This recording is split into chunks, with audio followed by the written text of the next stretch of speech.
पहले दिन बैठने दिया इसका मतलब ये नहीं है कि रोज रोज के लिए परमिशन मिल गई। जाओ उधर बैठो जाकर। निकलो यहाँ से। लेकिन राजकुमार जी, मुझे क्यों नहीं याद आ रहा कि मैंने आपसे परमिशन मांगी थी? हाँ? और वैसे भी ना, ये कॉलेज की सीट है, आपके घर का सोफा नहीं है जो हर वक्त मुझे आपसे परमिशन मांगे। हाँ, बाय द वे, तुम लोग क्या बात कर रहे थे मेरे बारे में? बोलो। अच्छा, समझ गया।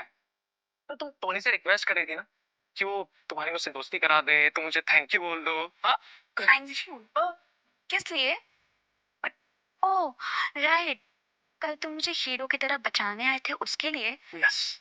पर मैंने तुम्हें नहीं बुलाया था। स्कूल। लिसन मिस्टर देवन, मुझे तुम्हारी रक्षा की कोई जरूरत नहीं है। मैं अपनी रक्षा खुद कर सकती हूँ, समझे? ओके। डैनी रिलैक्स, डैनी मजाक कर रहा है। जोकिंग। वैसे डेविड, ऐसे सीरियस नोट, जो तुमने रॉकी के साथ किया उसके बाद तुम्हें कॉलेज नहीं आना चाहिए था। मुझे नहीं लगता वो चुप बैठेगा।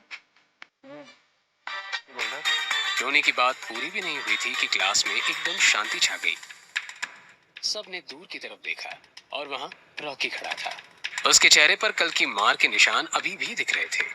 उसकी आंखों में गुस्सा था, लेकिन वो सीधा देवेन के पास आया। कल जो हुआ उसके लिए मुझे माफ कर दे। आगे से ऐसी गलती नहीं होगी। चल अच्छा है, तुझे तेरी गलती का एहसास हो गया। लेकिन तुझे पता है, आज मेरा मूड बहुत अच्छा है। जा, तुझे माफ किया, लेकिन अगली बार संभल कर। अभी तुम मुझसे माफी मांगने के लिए अपने पैरों पर चलकर आया है, लेकिन अगली बार तेरे पैरों के साथ साथ तेरी जुबान भी बोलने लायक नहीं रहेगी, समझा? चल। और हाँ सुन, ये गाड़ी की चाबी ले जा। अपने पापा को बोलना कि देवेन को कुछ खास पसंद नहीं आई। हाँ? लेकिन उसके अंदर गुस्सा और नफरत उबल रही थी। क्या करेगा अब रॉकी? क्या देवेन और नंदिता की दोस्ती हो पाएगी? हाँ, कितना गंदा है। क्या हंगामा मचा रखा है? कॉलेज के लिए देर नहीं हो रही? चलो जाओ नहाने। मैम एक्चुअली बाथरूम में पानी साफ नहीं आ रहा है, आप एक बार टाकी साफ करवा दीजिए ना। वो सब मैं बाद में देखूंगी, अभी जाओ यहाँ से। धनीरा, जाके ऊपर टंकी में देखो क्या प्रॉब्लम है।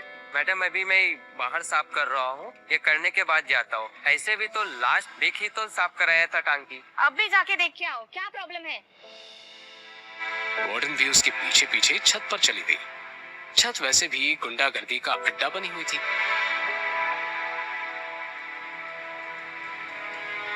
मैडम जी, क्या हुआ धनीराम?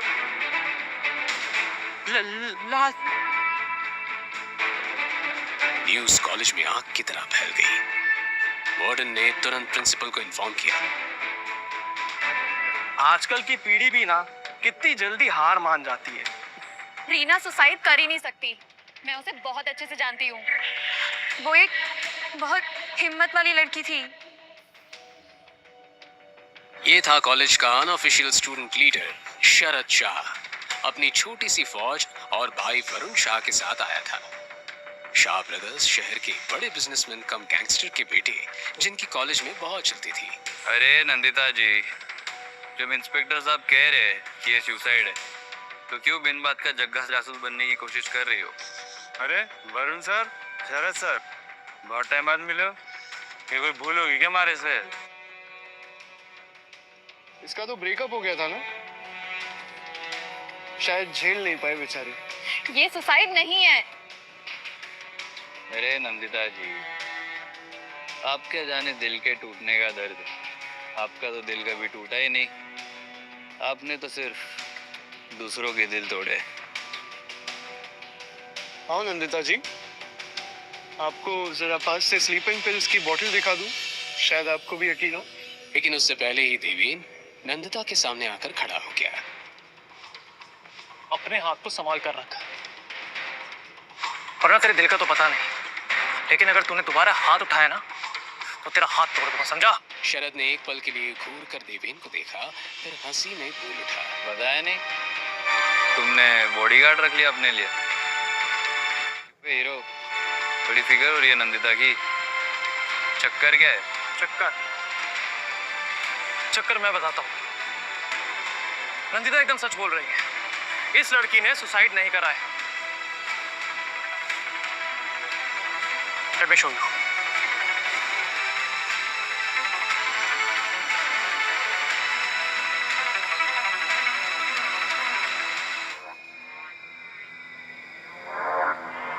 और इसकी नाक पे रैशेस है।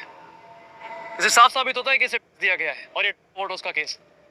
इसे बड़ी चालाकी से सुसाइड का रूप दिया गया है। अरे क्या भीड़ लगा रखी है भेड़ बकरी की तरह?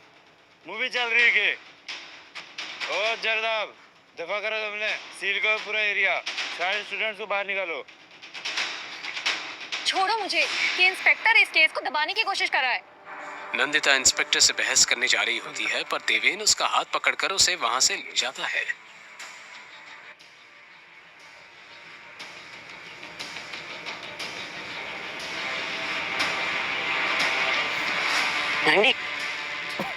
छोड़ो मुझे, ये इंस्पेक्टर जानबूझकर सच दबाने की कोशिश कर रहा है। नहीं तो पागल हो गई है क्या? ये रक्त का मामला है और तू अच्छे से जानती है शाह ब्रदर्स का इनमें इन्वॉल्वमेंट है, और तू उनके खिलाफ जाने की बात कर रही है।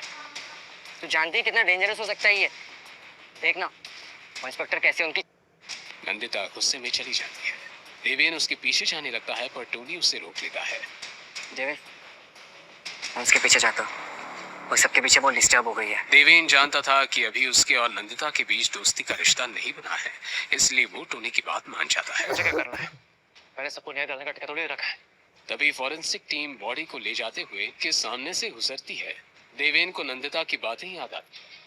वो इरिटेट होकर अपना मोबाइल निकालता है और तुरंत विजेंद्र को कॉल करता है। शिकावत साहब, आपको पता है आपके कॉलेज में इस वक्त क्या हो रहा है? पानी की टंकी में से एक लड़की की लाश मिली है। पुलिस वाले यहाँ मुआयना करने आए हैं और वो लोग जानबूझकर इस केस को एक सैड केस बना रहे हैं। वो सब में पढ़ो मत, जो काम के लिए गए हो वही करो। देवेन फ्रस्ट्रेट होकर काम से काम रखने का फैसला करता है।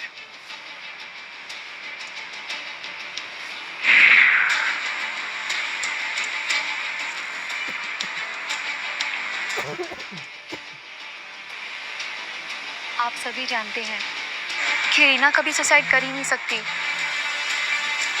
उसकी मौत के पीछे बहुत कुछ छुपा है और ये इंस्पेक्टर सुसाइड का नाम देकर इन्वेस्टिगेशन रोकना चाहता है। पर हमें सच जानना ही होगा। क्या आप सभी प्रोटेस्ट में मेरा साथ देंगे?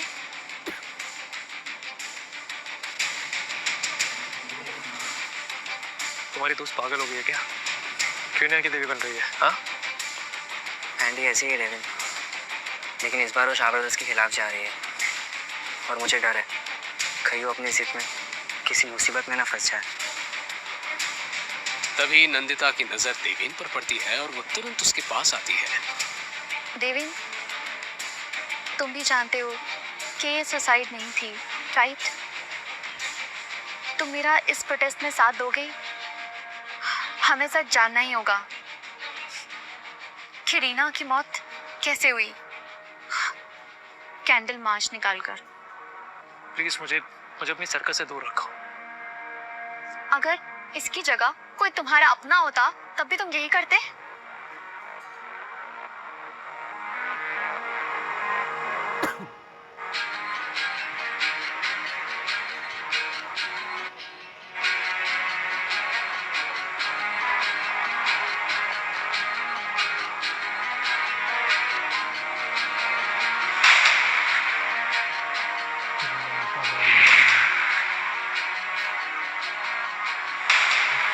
एक कुकुर तमाशे का शॉट चल।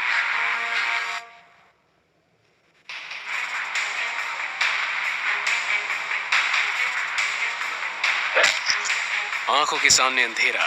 देवेन लड़खड़ाते हुए देखने की कोशिश करता है। कुछ अनजान लड़के उनमें से रॉकी और शरद को पहचान लेते हैं।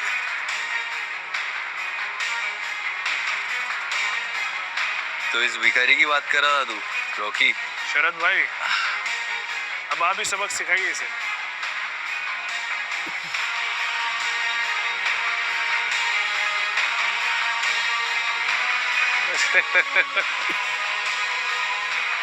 लगता है कल की मार कम पड़ गई तुझे, हाँ?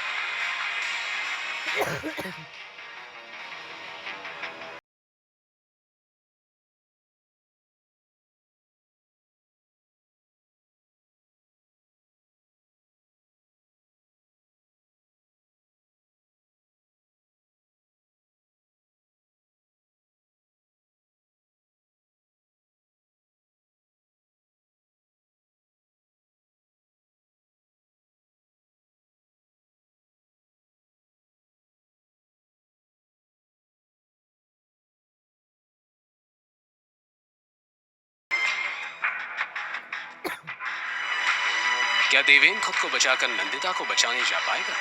क्या करने वाला था शरद नंदिता के साथ? देवेन का अंदाजा सही था? निकल गई सारी हीरोगिरी। चल रॉकी, तेरा काम तो हो गया। अब मैं जरा उस मोर्चे वाली नंदिता को संभाल कर आता हूँ। उसका सच्चाई का भूत उतारना भी तो जरूरी है। शरद ने ये बात रॉकी से कही, मगर ये सुनते ही देवेन के अंदर जैसे करंट सा दौड़ गया और वो अपनी पूरी ताकत बटोरने लगा। वहीं शरद ये बोलकर वहां से निकल गया। रॉकी अपने हाथ में साइकिल की चेन लपेट देवेन की तरफ बढ़ा, लेकिन इसके पहले कि रॉकी कुछ कर पाता, देवेन ने शरीर का पूरा जोर लगा पीछे खड़े लड़के को ले जाकर दीवार से टक्कर मार दी थी। जैसे ही पीछे खड़े उस लड़के का सर दीवार से टकराया, दर्द में करहाते हुए उसकी बेल्ट पर पकड़ ढीली हो गई। देवेन ने इसका फायदा उठाया और बाकी दोनों लड़कों से अपना हाथ छुड़वाकर जोरदार मुक्के मारना शुरू कर दिए। अरे क्या कर रहे हो? दम नहीं है क्या? रोको उसे! रॉकी चिल्लाया, पर जैसे देवेन के अंदर का सूरमा जाग गया था, कोई उसे रोक नहीं पा रहा था। कुछ ही देर में रॉकी के साथ आए सभी लड़के जमीन पर थे। उनको धूल चटाने के बाद देवेन रॉकी की तरफ बढ़ा। देख देख, मेरे पास मत आ। ये लोग शरद भाई के लड़के हैं। उसके कहने पर वो सब कर रहे थे। देवेन का मन तो कर रहा था कि रॉकी को आज वो ऐसा पीटे कि उसकी साथ पुश्ते याद रखे, पर वो जानता था कि इस वक्त उसका नंदिता के पास होना ज्यादा जरूरी है। जाने से पहले देवेन ने रॉकी को घूर कर देखा और बोला, अगर अगली बार ये बेवकूफी करने की कोशिश की तो जान ले लूंगा। बता देना अपने उस मालिक को। इतना बोल देवेन वहां से निकल गया। वहीं रॉकी को देखकर ऐसा लग रहा था कि वो यमराज के साथ 1-on-1 करके लौटा है।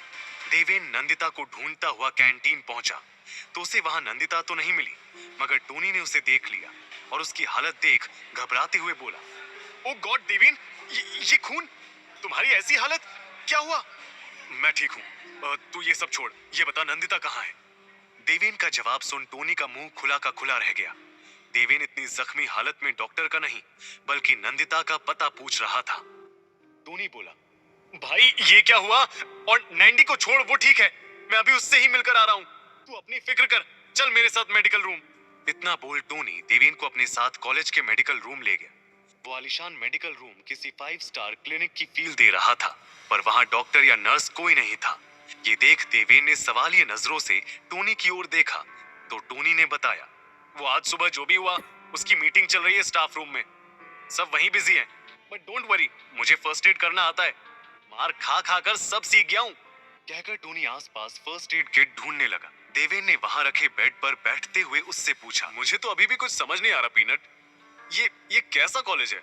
सब कहते हैं महादेवी कॉलेज दिल्ली का सबसे फेमस और प्रेस्टिजियस कॉलेज है, पर ये मर्डर, ये अटैक्स, सच्चाई इससे भी डरावनी है देवेन। मुझे भी ऐसा ही झटका लगा था, पर मैं ये भी जल्दी समझ गया कि कॉलेज जैसा भी हो, लेकिन अगर डिग्री पर महादेवी कॉलेज का नाम लिखा हो तो कोई भी जॉब बड़ी आसानी से मिल जाएगी। यही वजह है कि यहाँ आए स्कॉलरशिप स्टूडेंट्स अब तक कॉलेज छोड़कर नहीं गए। लिसन ब्रो, अगर तुझे भी कॉलेज में जिंदा रहना है तो एडजस्ट करना पड़ेगा।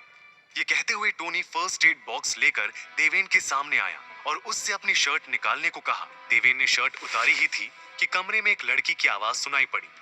वैसे अगर ये कहे तो हम भी इनके लिए एडजस्ट होने को तैयार हैं। देवेन और टोनी ने पलट कर देखा तो सामने मिनी ब्लैक ड्रेस पहने कॉलेज की सबसे हॉट लड़की आयशा अग्रवाल अपनी 2 सहेलियों के साथ मेडिकल रूम के दरवाजे पर खड़ी थी। कॉलेज का हर लड़का आयशा का बॉयफ्रेंड बनने का, उसके करीब जाने का, उसे छूने का सपना देखा करता था, देवेन ने उसे ऊपर से नीचे देखा और मुस्कुराते हुए बोला, कोई उल्लू का पट्टा ही तुम जैसी लड़की को एडजस्ट करने को कहेगा, और मैं तो वो बिल्कुल भी नहीं हूँ। सर के साथ देवेन की चेस्ट और बाजू पर भी घाव लगे थे, जिसके लिए टोनी ने उसकी शर्ट उतरवाई थी। पर बिना शर्ट के पसीने में चमकती देवेन की बॉडी काफी हॉट लग रही थी। आयशा की नजरें उसकी मोटी मोटी बाजुओं पर जैसे अटक ही गई थी। छू कर देख सकती हो, काटूंगा नहीं, देवेन हल्की सी मुस्कान के साथ फ्लर्ट करते हुए बोला। आयशा ये सुन मुस्कुरा दी और ब्लश करती हुई उसके करीब आने लगी। तभी आयशा की सहेलियां टोनी को बाहर ले गईं और फर्स्ट एड बॉक्स खोलते हुए आयशा ने वो सब करना शुरू कर दिया जो टोनी करने वाला था। उसने फर्स्ट एड बॉक्स से कॉटन पर एंटीसेप्टिक लिक्विड लगाया और देवेन के सामने उसके बेहद करीब आकर बैठ गई। मैंने सुना कैसे तुमने रॉकी को 2 बार हराया। ये कहते हुए उसने देवेन के माथे पर लगी चोट को कॉटन से क्लीन किया। देवेन ने दर्द से हल्की सिसकी भरी। आयशा आगे बोली, पर तुम्हें पता है ना, शाह ब्रदर्स उस रॉकी से भी ज्यादा खतरनाक हैं। पर तुम्हारी इस प्रॉब्लम का सलूशन है मेरे पास। ये सुन देवेन ने एकदम से उसकी कलाई को पकड़ लिया और उसकी आंखों में देखते हुए बोला, और वो क्या है? आयशा ने उसके गाल को सहलाया और कहा, तुम्हें मेरा बॉयफ्रेंड बनना पड़ेगा। देवेन की आंखें एकदम से बड़ी हो गई। उसने आयशा के मुंह से ये सुनने की उम्मीद बिल्कुल नहीं की थी। वो आयशा की बोल्ड पर्सनैलिटी से इंप्रेस हुआ। उसने होठों पर टेढ़ी मुस्कान के साथ पूछा, और ये मेरी प्रॉब्लम का सलूशन कैसे होगा? तुम आयशा की पावर को जानते नहीं हो बेबी। एक बार मेरे होकर तो देखो, तुम्हें खुद ब खुद पता चल जाएगा कि मैं क्या चीज हूँ। देवेन ने भी उसे अपने करीब खींचा और कहा, ऑफर है तो बहुत टेम्पटिंग, पर अफसोस मुझे इसे रिजेक्ट करना होगा मिस आयशा। ये सुन आयशा की आंखें हैरानी से फट गईं। उसके चेहरे की मुस्कान गायब हो गई। पर तभी रूम का डोर ओपन हुआ। दरवाजे पर नंदिता को देखकर जहां देवेन थोड़ा शॉक में दिखा, वहीं आयशा बड़े केयर फ्री एटीट्यूड के साथ बोली, नॉक करना नहीं आता, यहाँ प्राइवेट बातें चल रही हैं। देवेन और आयशा को इतना करीब देख नंदिता के चेहरे पर डिस्गस्टेड एक्सप्रेशन दिखाई देने लगे। तो इस सर्कस के लिए टाइम है तुम्हारे पास? ये कहकर वहां से उल्टे पैर वापस चली गई। देवेन ने आयशा को खुद से दूर किया और बिना कुछ बोले नंदिता के पीछे चला गया। ये देख आयशा ने गुस्से में अपनी हील्स को जमीन पर पटका। तभी उसका मोबाइल रिंग करने लगा। कॉल पिक करते ही दूसरी तरफ की बात सुन वो बोली, डोंट वरी, एक बार आयशा ठान ले तो कोई भी लड़का उससे बच नहीं सकता। मैं देवेन को अपना बॉयफ्रेंड बनाकर ही रहूंगी। वहीं बाहर देवेन नंदिता को पुकारता रहा, पर वो वहां से चली गई। नंदिता, नंदिता, लिसन। देवेन ने फ्रस्ट्रेट होकर बालों में हाथ फेरा। शिट, पहले इस लड़की के ऊपर मेरा इंप्रेशन गलत है और अब फिर से ऐसे तो हो गई दोस्ती। तभी पीछे से टोनी आया और बोला, भाई लगता है नैंडी तेरा सिर फिर फोड़ देगी। देवेन ने अपना सिर हिलाया और बोला, साली लाइफ में ना टाइमिंग सही होती तो आज मैं कहां का कहां होता। टोनी अपने बाल संवारते हुए बोला, ब्रो ये सब छोड़ और पहले मेरी बात सुन। आयशा अग्रवाल ने तुझे बॉयफ्रेंड बनने का ऑफर दिया। तू जानता है, पहली बार आयशा ने खुद किसी लड़के को अप्रोच किया है और वो भी तुझे, और तूने क्या किया? वो ऑफर रिजेक्ट कर दिया। तेरा दिमाग तो ठीक है, आंखें सही है, देख पा रहा है ना? अरे तूने आयशा अग्रवाल को रिजेक्ट कर दिया, कॉलेज की हॉटेस्ट गर्ल को। क्या मैं पूछ सकता हूँ क्यों? नहीं।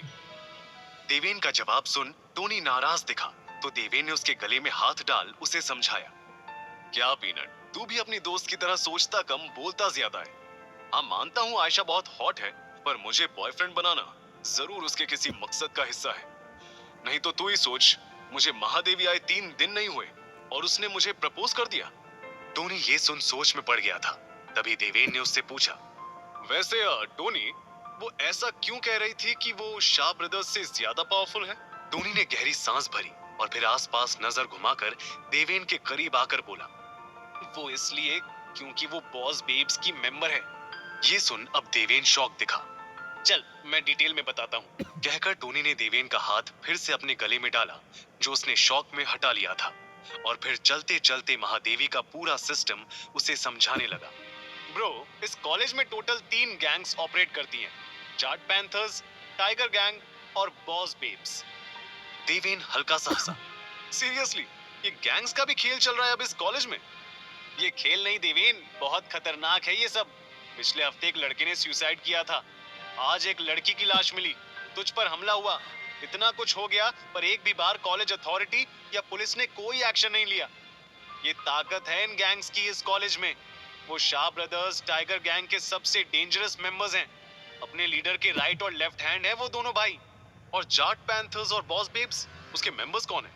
देवेन के सवाल पर टोनी ने बताया, जाट पैंथर्स का लीडर है भरत, जो ज्यादा दिखाई नहीं देता, इसलिए मुझे भी उसके बारे में ज्यादा कुछ नहीं पता। और बॉस बेब्स गर्ल गैंग है जिसकी लीडर काशवी है। ये आयशा काशवी की बहुत खास मेंबर है। देवेन, ये गैंग्स एक दूसरे की राइवल हैं, बस कॉलेज में अपनी पावर बढ़ाने की कोशिश में लगी रहती हैं। देवेन ने फिर थोड़ा सोचकर कहा, और रॉकी भी टाइगर गैंग का मेंबर है, राइट? अब समझ आ रहा है आयशा मुझ पर इतनी मेहरबान क्यों हो रही थी। मैंने उसकी राइवल गैंग के मेंबर को जो पीटा है, बॉस बेब्स को तो मैं लॉटरी की टिकट लग रहा हूँगा। अगर ऐसा है तो तूने ना करके बिल्कुल सही किया। देख देवेन, ये दोनों गैंग्स की लड़ाई में उलझना सही नहीं होगा, वरना इन दोनों गैंग के बीच तू शहीद हो जाएगा। टोनी ने उसे वार्न किया। शाम हो चुकी थी। नंदिता के बहुत समझाने के बाद भी पूरे कॉलेज में सिर्फ 10 स्टूडेंट्स उसका साथ देने के लिए आगे आए थे। नंदिता ने 2 लोगों को वी वांट ट्रुथ का बैनर पकड़ा दिया और बाकियों को कैंडल्स बांटने लगी। ये सब देख दूर खड़ा देवेन हंसते हुए पलट गया और सिगरेट मुंह में रखकर बोला, सच कहूं टोनी, मैं आज तक जितनी लड़कियों से मिला हूं उसमें से तेरी ये दोस्त सबसे अनोखी है। किसी और के लिए इतनी सरदर्दी क्यों पाल रही है? उसने सिगरेट का कश लिया, तभी टोनी बोला, वजह अपनी आंखों से देख लो। ये सुनकर देवेन ने जैसे ही मुड़कर देखा तो वहां सामने एक बुजुर्ग कपल नंदिता के पैर छूने की कोशिश कर रहे थे। नंदिता उन्हें रोक रही थी। उस कपल ने फिर हाथ जोड़कर रोना शुरू कर दिया था। ये रीना के माँ बाप हैं। नंदिता उनकी मरी हुई बेटी को इंसाफ दिलाना चाहती है। टोनी उन बूढ़े कपल की पहचान बता रहा था, पर यह नजारा देख देवेन की नजर नंदिता पर टिक सी गई थी।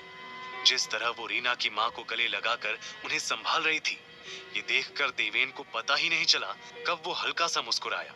टोनी ने ये सब नोटिस किया और बोला, अब मेरी दोस्त के बारे में क्या कहोगे? देवेन ने तुरंत नजर फेर ली और सिगरेट के कश लेने लगा। तभी नंदिता उनके पास आ गई। उसने एक पल देवेन को घूर कर देखा और फिर टोनी को कैंडल देते हुए बोली, कम ऑन पीनट, हम मार्च शुरू करने वाले हैं। रीना के मम्मी पापा भी आ गए हैं, चल। अगर तुम्हें सर्कस का पार्ट नहीं बनना है तो यहाँ क्या कर रहे हो? नंदिता के पूछते ही देवेन एरोगेंटली बोला, क्यों, ये तुम्हारी प्राइवेट प्रॉपर्टी है, मेरी मर्जी। इससे पहले दोनों के बीच झगड़ा बढ़ पाता, टोनी नंदिता को अपने साथ ले गया। सभी स्टूडेंट कैंडल मार्च के लिए रेडी थे। नंदिता सबसे आगे खड़ी थी। We want truth, we want justice। वो सब कैंडल मार्च करते हुए कॉलेज कैंपस से बाहर आए ही थे कि तभी एकदम से पटाखों के फटने की आवाज आनी शुरू हो गई। सभी स्टूडेंट्स चीखते हुए इधर-उधर भागने लगे। पटाखों की आवाज रुकने का नाम नहीं ले रही थी। चारों तरफ धुआं फैल गया था। वहां मौजूद सभी लोग खांसने लगे। उनकी आंखें जलने लगी थी। ये देख देवेन दौड़ा दौड़ा वहां पहुंचा। नंदिता, नंदिता! वो चिल्लाते हुए उसे ढूंढने लगा, पर पटाखों के शोर में उसकी आवाज दब गई थी। उधर नंदिता रीना के माँ बाप को संभालने की कोशिश में लगी थी। अंकल, आंटी, टोनी, मेरी मदद करो, इन्हें यहाँ से लेकर जाना होगा। टोनी खांसते हुए बुजुर्ग कपल की मदद करने लगा। नंदिता भी पीछे आ रही थी, पर तभी किसी ने उसकी कलाई को पकड़ लिया। कौन है? छोड़ो! नंदिता कुछ कर पाती उससे पहले ही उसके मुंह पर रुमाल रखकर उसे बेहोश कर दिया गया। एक शख्स नंदिता को अपनी बाहों में उठाए उस धुएं की आड़ में उसे वहां से ले गया। नैंडी! नैंडी! टोनी ने आसपास नजर घुमाई, पर उसे धुएं में कुछ साफ नजर नहीं आ रहा था। तभी उसने देवेन को देखा। वो दौड़कर उसके पास पहुंचा और घबराई आवाज में बोला, देवेन, नैंडी, नैंडी कहीं नहीं मिल रही, अभी यही थी, पता नहीं अचानक से कहां चली गई। कहीं वो शरद? क्या टोनी का शक सच था? क्या सच में शरद ने नंदिता को उठवाया था? क्या देवेन उसे बचा पाएगा? देवेन, नंदिता, नैंडी कहीं नहीं मिल रही, अभी यही थी, पता नहीं अचानक से कहां चली गई। कहीं वो शरद? हाँ देवेन, ये जरूर शाह ब्रदर्स का ही काम है। वो नहीं चाहते थे कि ये प्रोटेस्ट हो। कहीं उन्होंने नंदिता को कुछ... हम पुलिस कंप्लेन करते हैं, नंदिता की जान को भी खतरा हो सकता है। कहीं शरद ने उसे कुछ... टोनी बहुत घबरा गया था। वो बिना रुके बस बोले जा रहा था। तभी देवेन ने उसे शांत करते हुए कहा, टोनी, नंदिता को कुछ नहीं होगा और पुलिस में कंप्लेन करने से भी कोई फायदा नहीं होगा। अगर वो पुलिस वाला भी शाह ब्रदर्स से मिला हुआ हो तो, पर तू चिंता मत कर, मैं तेरी दोस्त को वापस लेकर आऊंगा। कहकर देवेन वहां से चला गया। कोई है? हेल्प! जाने दो मुझे! एक अंधेरे कमरे में पड़ी नंदिता चिल्ला रही थी। कुछ 10 मिनट पहले ही उस पर नशे का असर खत्म हुआ था। होश में आते ही उसने अपने आप को एक बंद कमरे में बंधा हुआ पाया और बस तभी से मदद की गुहार लगा रही थी। तभी कमरे का दरवाजा खुला और 2 गुंडे जैसे दिखने वाले आदमी अंदर आए। क्या गला फाड़ फाड़ कर चिल्ला रही है? साला सारा नशा उतार दिया। कहता हुआ एक आदमी हाथ में शराब की बोतल लिए आगे बढ़ने लगा। उसे अपने करीब आते देख नंदिता सहम गई। देखो, मेरे करीब मत आना, समझे? दूर रहो। वो आदमी एकदम से उसके पास आ गया। नंदिता दरवाजा खुला देखकर चिल्लाई, कोई है? प्लीज बचाओ! अब कुछ कर रहे हैं क्या? तो फिर चिल्ला क्यों रही है? अबे तू क्या खड़ा है? वो सामान इधर रख। उसके कहने पर दूसरे आदमी ने अपने हाथ में पकड़ी थैली को नंदिता के सामने टेबल पर रख दिया। नंदिता उसे शक भरी निगाहों से देख रही थी। तभी पास खड़े उस गुंडे ने शराब की बोतल को साइड में रखा और थैली को खाली करते हुए बोला, ये देख, समोसा, पानी सब तेरे लिए। अरे आराम से खा पी ऐश कर, मगर अपनी मुंह की पेटी बंद रख, समझी? कहकर उसने नंदिता के हाथ खोल दिए। नंदिता ने भी मौका देखकर पास रखी बोतल उठाई और उस गुंडे के सर पर दे मारी। वो भागने की कोशिश कर रही थी, पर सामने खड़े दूसरे गुंडे ने अपनी ताकत से उसके हाथ से बोतल छीनकर दूर फेंक दी। नंदिता बहते हुए आंसुओं के साथ लड़ने की पूरी कोशिश कर रही थी। छोड़ो मुझे, छोड़ो, कोई है? बचाओ, जाने दो। वो गुंडा नंदिता के ऊपर हाथ उठाने वाला था, पर तभी किसी ने उसका हाथ पीछे से पकड़ लिया। जब लड़की कह रही है जाने दो, तो क्यों नहीं सुन रहे? हीरो से पिटने का कुछ ज्यादा ही शौक है क्या? यह आवाज सुनते ही नंदिता ने अपनी डर से बंद आंखों को तुरंत खोला। वहां अपने सामने देवेन को देखकर उसकी आंखें शौक से बड़ी हो गई। वो गुंडा कुछ कहने के लिए मुंह खोलने वाला था, पर तभी देवेन ने मुक्का मारकर उसे वहीं बेहोश कर दिया। नंदिता के चेहरे पर राहत की झलक दिखी। वो नम आंखों के साथ देवेन की तरफ ही देख रही थी। वैसे ऐसी सिचुएशन में लड़की हीरो के सीने से लग जाती है। तुम्हें ट्राई करना है? नंदिता ने राहत की सांस भरकर खुद को शांत किया। तभी देवेन ने वहां दूसरे गुंडे की तरफ देखा, जिसके पास टूटी हुई बोतल पड़ी हुई थी। इसे मार दिया क्या? देवेन ने थोड़ा शॉक होकर पूछा, तो नंदिता तुरंत बोल पड़ी, नहीं, मैंने बस वो बोतल, वो सांस नहीं ले रहा है क्या? मर गया क्या? देवेन ने चेक किया, जिंदा है। इतना कहकर उसने वहां रखी पानी की बोतल उठाई और आराम से बैठकर पानी पीने लगा। नंदिता हैरानी से बोली, तुम क्या कर रहे हो? ये कोई आराम करने का वक्त है? चलो यहाँ से। इनके साथी आ गए तो? और पहले मेरे पैर खोलने में मेरी मदद करो, जल्दी करो देवेन। वो टाइट बंद गांठ नंदिता से खुल नहीं पा रही थी। तभी देवेन की एरोगेंट आवाज आई, एक शर्त पर। ये सुनते ही नंदिता झल्ला पड़ी। व्हाट? तुम्हें इस सिचुएशन का भी फायदा उठाना है? तुम जैसे गुंडे से मैं कोई और उम्मीद भी क्या कर सकती हूँ? यू नो व्हाट, मुझे तुम्हारी जरूरत ही नहीं है, मैं खुद यहाँ से चली जाऊंगी। कहते हुए नंदिता ने आखिर अपने पैर खोल ही लिए। वो उठकर जा ही रही थी कि देवेन पीछे से बोला, फाइन, जाओ, पर अगर इनके साथी बाहर मिल गए तो मैं बचाने नहीं आऊंगा। ये सुनते ही नंदिता के कदम थम गए। कुछ सेकंड सोचने के बाद उसने पीछे मुड़कर देखा और बोली, बोलो क्या शर्त है तुम्हारी? बस तुम्हारी दोस्ती मिलेगी। ये कहते हुए देवेन ने स्माइल के साथ अपना हाथ आगे कर दिया। टोनी थोड़ा हंसकर बोला, देख ब्रो, हैंडसम तू भी है और वो हैरी भी, पर वो है रोमांटिक फिल्मों का चॉकलेटी बॉय, तो तू एक्शन रोमांस का full on angry young man. तू हड्डियां तोड़ने के लिए ठीक है, पर दिल के मामले में तो बाजी चॉकलेटी बॉय ही मारता है ना। स्पेशली जब बात हो मारपीट और गुंडागर्दी से नफरत करने वाली हमारी नैंडी की। तू मुझे इस हैरी से कंपेयर कर रहा है? वैसे भी मुझे नंदिता की लव लाइफ से कोई लेना देना नहीं है, जिसे पसंद करना है करे। तभी नंदिता हैरी के साथ उनके पास आई। हैरी, ये है देवेन, इसी ने मुझे कल गुंडों से बचाया था। देवेन, ये हार्दिक, आई मीन हैरी, मेरा फ्रेंड, कुछ टाइम के लिए लंदन गया था, आज ही वापस आया है। देवेन ने बेमन से हैरी से हाथ मिलाया। फिर वो नंदिता से कुछ कहने वाला था, पर तभी हैरी बोला, oh shit, how can I forget about this? कहते हुए इसने अपनी पॉकेट से एक छोटा सा गिफ्ट बॉक्स निकाला और नंदिता के हाथ में दे दिया। साथ ही उसने उसके हाथ से वो फ्लावर बुके लेकर देवेन के हाथ में थमा दिया था। Nandi, this is for you, the best perfume from London. You won't believe, इसे पाने के लिए मैंने 12 आवर्स का बस से ट्रैवल किया था। की पर हैरी ने उसे मौका ही नहीं दिया। अच्छा नैंडी, मैंने इतने दिन क्लासेस मिस की है, you have to help me, okay? तो ये परफ्यूम रिश्वत है। Just kidding. नंदिता के ये कहते ही वो दोनों हंसने लगे। तभी देवेन फिर कुछ बोलना चाह रहा था, पर एक बार फिर हैरी ने आगे आकर नंदिता को क्लास शुरू होने का याद दिलाया और उसके साथ वहां से चला गया। देवेन वहीं पीछे हाथ में फ्लावर्स लिए इरिटेट एक्सप्रेशन के साथ उन्हें जाते हुए देख रहा था। इस चिपकू की तो मेरे दिए फूल मुझे ही चिपका गया। और देखा ना टोनी तूने कैसे नंदिता के साथ चिपक रहा था। ये फूल तू ही रख, वैसे भी मुझे इनकी जरूरत नहीं थी। कहकर देवेन भी वहां से चला गया। कॉलेज में लेक्चर्स के बाद देवेन को पता चला कि उसे हॉस्टल में रूम अलॉट हो चुका था। देवेन उसी रात अपने बैग्स के साथ हॉस्टल रूम में शिफ्ट होने पहुंच गया। हॉस्टल वार्डन ने उसे अपने असिस्टेंट के साथ भेज दिया, जिसे सब लोग मीटर कहकर बुलाते थे। देवेन भैया, है ना? मैं तो आपको देखते ही पहचान गया था। आप आते ही कॉलेज में इतने फेमस जो हो गए, पर मुझे नहीं पता था आप स्कॉलरशिप स्टूडेंट होंगे।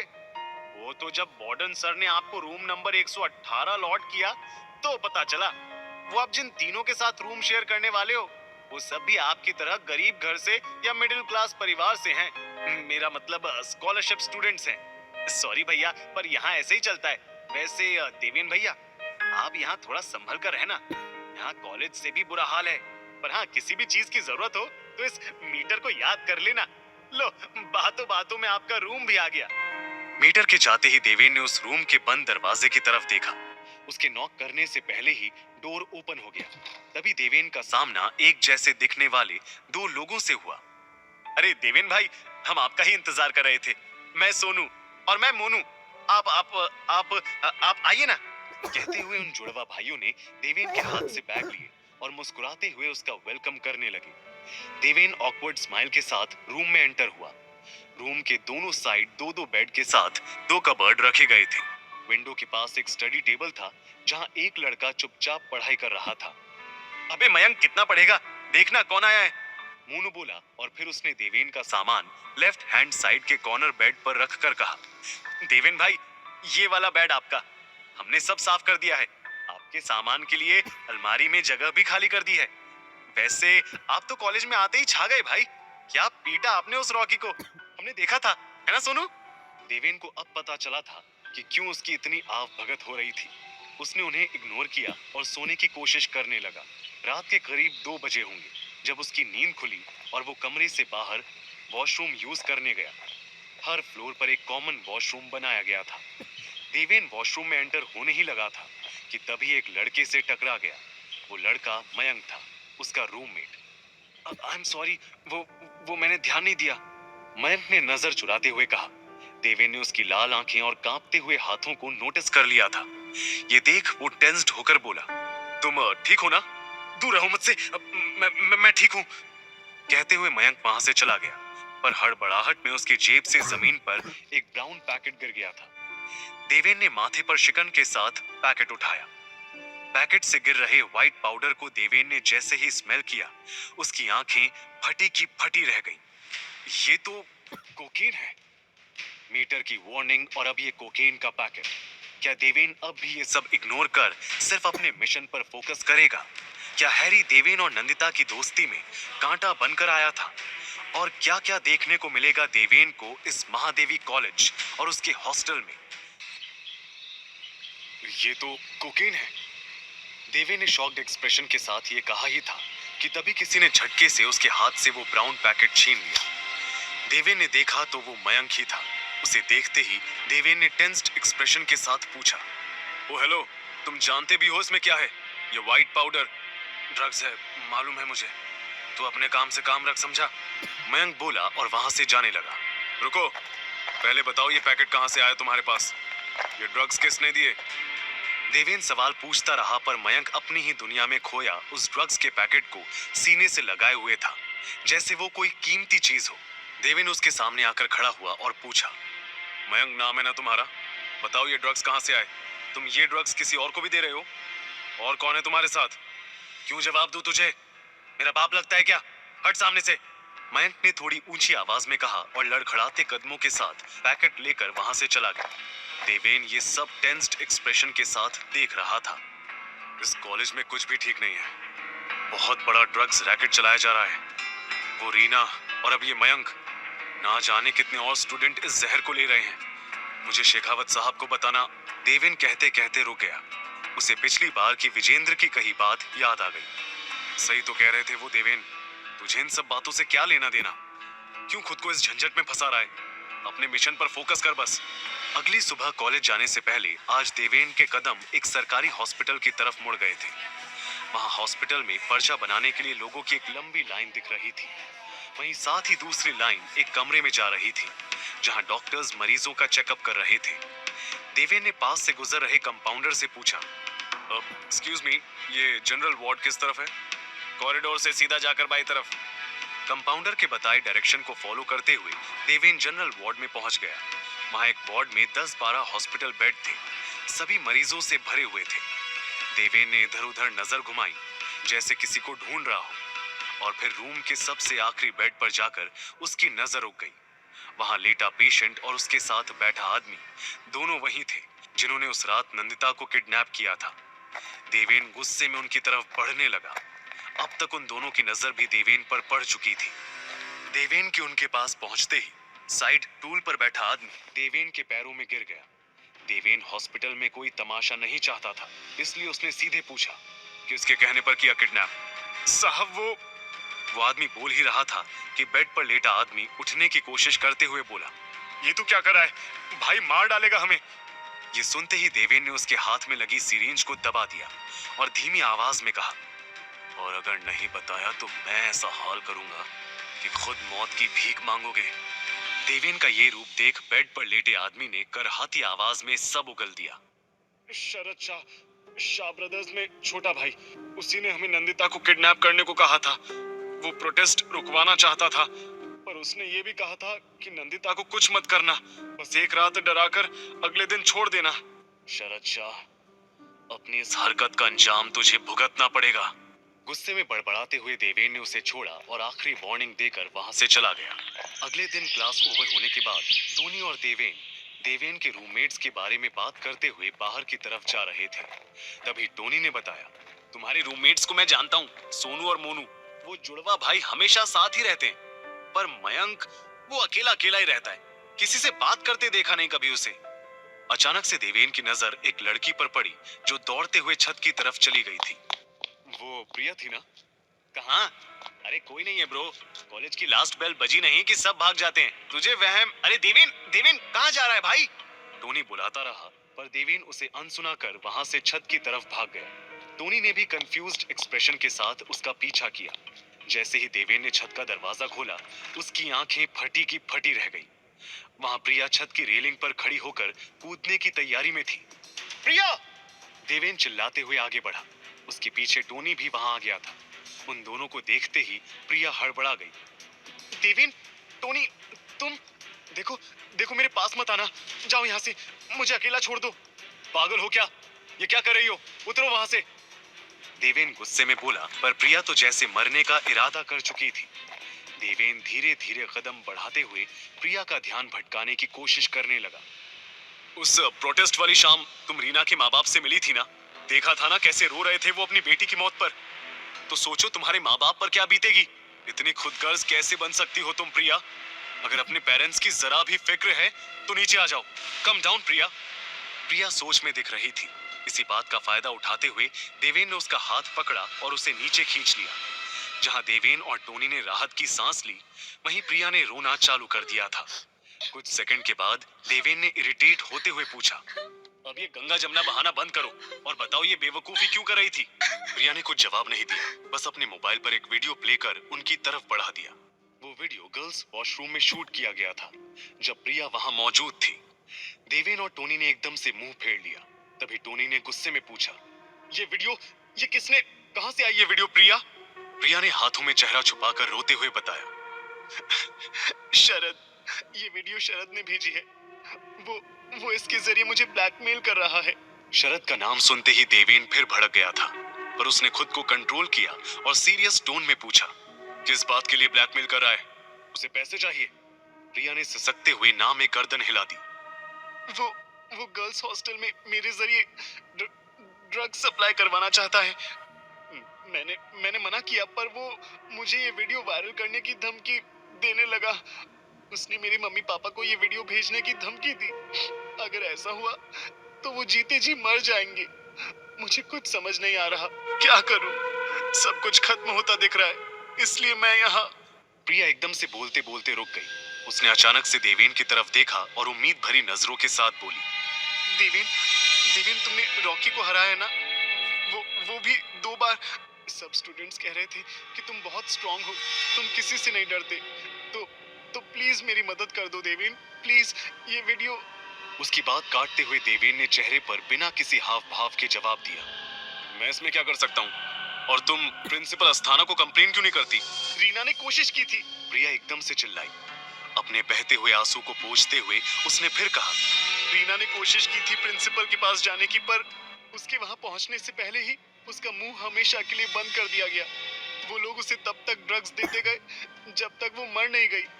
ऐसी मौत से बेहतर है कि मैं खुद ही अपनी जान दे दूं। तभी देवेन ने सीरियस टोन में पूछा, क्या रीना की मौत के बारे में शरद ने तुम्हें बताया? हाँ, जब मैंने ड्रग सप्लाई करने से मना किया तो उसने मुझे धमकी देते हुए ये सब बताया। प्लीज देवेन, मेरी हेल्प कर दो। मैं उस शरद से अकेले लड़ नहीं पाऊंगी। Please help me. देवेन के कानों में विजेंद्र के शब्द दोहरा रहे थे। उसे खामोश देख टोनी ने भी उसे समझाने की कोशिश की, पर देवेन ने दांत भींचकर उसे जवाब दिया, क्या मैंने सभी की मदद करने का ठेका ले रखा है टोनी? मैं लोगों को मदद करने की कोई संस्था नहीं चला रहा। आई एम सॉरी, बट मैं कोई मदद नहीं कर सकता। ये कहकर वो मुड़कर वहां से जाने लगा, पर तभी उसने प्रिया को कहते सुना, प्लीज देवेन भैया, प्लीज बस एक बार मदद कर दीजिए। मेरी तरह ना जाने कितनी लड़कियों को वो ब्लैकमेल करके ड्रग्स के काम में लगाने के लिए फोर्स कर रहा होगा। हम सबको रीना बनने से बचा लीजिए भैया। मैं आपके सामने हाथ जोड़ती हूँ, प्लीज भैया मेरी मदद कर दीजिए, प्लीज मत जाइए।